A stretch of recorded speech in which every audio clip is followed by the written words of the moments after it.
হযরত উকবা ইবনে আমির রাদিয়াল্লাহু তাআলা আনহু বলেন, রাসূলুল্লাহ সাল্লাল্লাহু আলাইহি ওয়াসাল্লাম তাশরীফ আনিলেন। আমরা সুফফাতে বসিয়াছিলাম।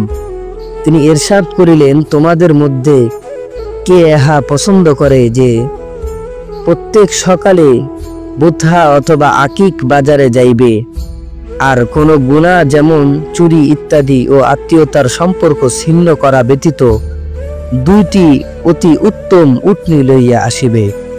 আমরা আরজ করিলাম, ইয়া রাসূলুল্লাহ, ইহা তো আমাদের প্রত্যেকেরই পছন্দ করিবে।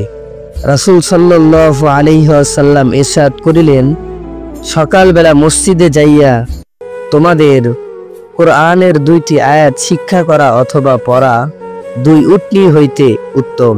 তিনি আয়াত 3 উটনি হইতে এবং 4 আয়াত 4 উটনি হইতে উত্তম এবং ওহার সমপরিমাণ উট হইতে উত্তম।